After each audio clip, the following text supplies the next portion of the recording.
नमस्कार दोस्तों, मार्केट की बात करेंगे। Steel authority of India limited की बात करते हैं, सेल की बात करते हैं। तीसरी तिमाही के नंबर्स आ रहे हैं। Steel authority of India limited के तीसरी तिमाही के नंबर अभी तक नहीं आए हैं, तो तीसरी तिमाही के नंबर्स आने वाले हैं। और ये तीसरी तिमाही के नंबर्स कैसे रह सकते हैं, किस तरह का रह सकता है, रेवेन्यू क्या रह सकता है, प्रॉफिट क्या रह सकता है, तो ब्रोकरेज हाउसेस से क्या अनुमान है उसको देख लेते हैं दोस्तों। जैसे कि मेटल सेक्टर में एक तरह से कमजोरी बनी हुई है और एक रेंज के अनुसार कारोबार कर रहे हैं। Steel authority of India limited का जो स्टॉक प्राइस है 104.90 पैसा है। 100 रुपये के नीचे तक आ गया था दोस्तों। ये इसका जो 52 वीक हाई बना था 151.30 रुपये 10 मई 2021 को बना था। मैंने तो मान के चलिए 7-8 महीने हो गए, तब से स्टॉक में एक तरह से प्रेशर बना हुआ है। और जो एक रेंज बना हुआ था इसका, नीचे की तरफ लगभग 110, ऊपर की तरफ 130-135 के पीछे कारोबार कर रहा था। लेकिन अब की बार इसने एक तरह से 100 रुपीज़ को ब्रेक करके नीचे की तरफ आया, तो तीसरी तिमाही के नंबर से पहले 100 रुपीज़ के ऊपर आया है। मेटल सेक्टर में थोड़ी बहुत तेज़ी भी बनी हुई है और 2021 में स्टेक सेल की न्यूज़ भी थी, तो 2022 में इस तरह का रहेगा, खबरों में रहेगा सेल भी।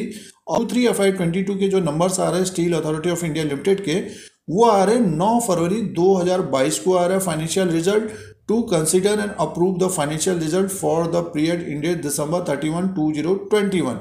डिविडेंड का अपडेट नहीं दिया है, हो सकता है कंपनी की तरफ से डिविडेंड भी मिले दोस्तों।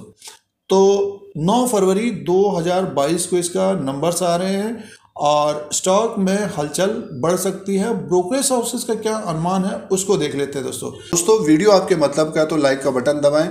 स्टॉक मार्केट से जुड़े रहने के लिए सब्सक्राइब और बेल आइकन को प्रेस करें नए नए वीडियोस देखने के लिए। अब दोस्तों, ब्रोकरेज हाउसेस का जो अनुमान रह सकता है Q3 FY22 में सेल का नेट प्रॉफिट 2125 करोड़ का रह सकता है और 66% सालाना अप रह सकता है। और क्वार्टर एंड क्वार्टर के हिसाब और तिमाही दर तिमाही के हिसाब से 51% डाउन रह सकता है दोस्तों। तो क्वार्टर एंड क्वार्टर के हिसाब से 51% कम रह सकता है, बट ये कि सालाना जो है 66% अप रह सकता है। सेल का नेट प्रॉफिट 2125 करोड़ का। दोस्तों, नेट सेल्स की बात करें तो 25,337 करोड़ रह सकता है और ये 28% सालाना बढ़ सकता है और 6% क्वार्टर ऑन क्वार्टर के हिसाब से कम रह सकता है। EBITDA की बात करते तो 17% कम रह सकता है सालाना और 40% कम रह सकता है क्वार्टर ऑन क्वार्टर के हिसाब से 4,190 करोड़ का रह सकता है दोस्तों।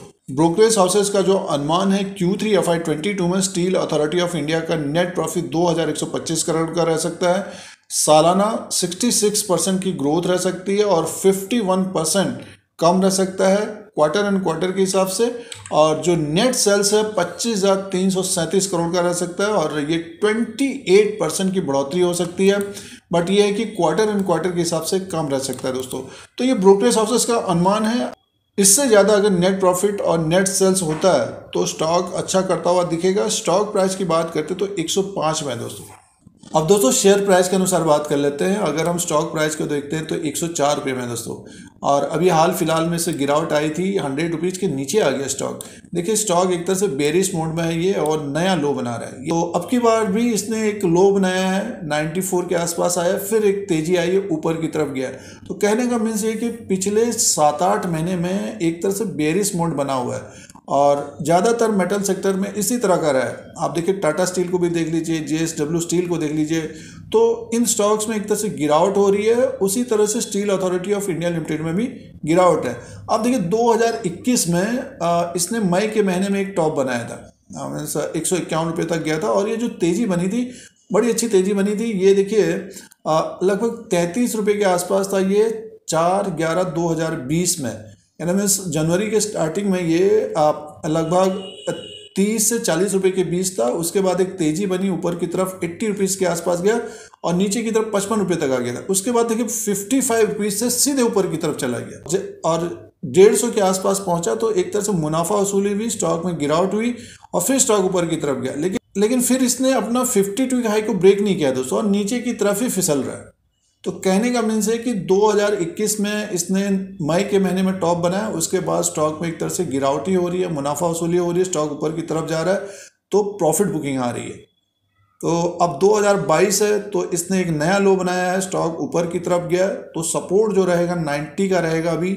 और ऊपर की तरफ जैसे कि 104 रुपये में है ये, ऊपर की तरफ अगर स्टॉक निकलता है 109 रुपये 20 पैसे के आसपास अटल होगा, उसके बाद 113 रुपये 70 पैसा, और उसके बाद जो यहाँ से गिरावट आई थी 13/12/2021 को ये ऊपर की तरफ था 123 रुपये 35 पैसे के ऊपर अगर स्टॉक निकलता है, क्लोजिंग आती है, मान के चलिए कि 123 125 के आसपास क्लोजिंग आती है, तो फिर एक तेजी आती हुई दिखेगी ऊपर की तरफ। स्टॉक हमें दिखेगा जो हडल होगा 129 रुपये 70 पैसे 30 का होगा दोस्तों। 130 के ऊपर स्टॉक अगर क्लोजिंग देता है आने वाले महीनों में, तब इसमें एक तेजी आने की संभावना रहेगी।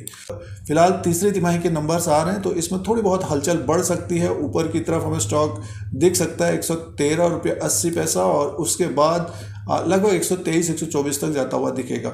तो ये डेली कैंडल्स के अनुसार है। अगर हम रिलेटिव स्ट्रेंथ इंडेक्स के अनुसार ट्रेड करें, देखिए स्टॉक एक तरह से ओवरसोल्ड हो गया था, अब ऊपर की तरफ 49 तक पहुंचा है, तो तेजी आने की संभावना रहेगी। 123 से 130 तक स्टॉक जाता हुआ दिख सकता है आने वाले दिनों में। और मेटल सेक्टर में थोड़ी बहुत तेजी भी आई दोस्तों। तो तीसरी तिमाही के नंबर्स आ रहे हैं। ब्रोकरेज हाउसेस का जो अनुमान है सालाना अच्छा कर सकता है steel authority of India limited. Quarter on quarter के हिसाब से थोड़ी बहुत कमी पेशी रह सकती है, और अनुमान से बेहतर नतीजे होते हैं Q3 FY22 के सेल के, तो स्टॉक में एक तेजी आने की संभावना रहेगी दोस्तों। मार्केट कैप की बात करते हैं तो 43,411 करोड़ का है, फेस वैल्यू 10 रुपीज़ का है, बुक वैल्यू पर शेयर देखते हैं तो 109 का है, और EPS अर्निंग पर शेयर है 31 का, और कंपनी के द्वारा डिविडेंड भी दिया जाता है। प्राइस परफॉर्मेंस की बात करते हैं तो 129% का रिटर्न है पिछले 3 साल का। 1 साल का जो रिटर्न है 63% का रह गया है, क्योंकि स्टॉक में एक तरह से गिरावट रही है। और पिछले 3 महीने का जो रिटर्न है माइनस में 14% का। 3 साल से जिन्होंने सेल में निवेश किया है 129% का रिटर्न है। दोस्तों मार्केट से जुड़े रहने के लिए चैनल को सब्सक्राइब करें, बेल आइकन को प्रेस करें, फिर कोई नया वीडियो लेके आएंगे। आज के लिए इतना ही, धन्यवाद।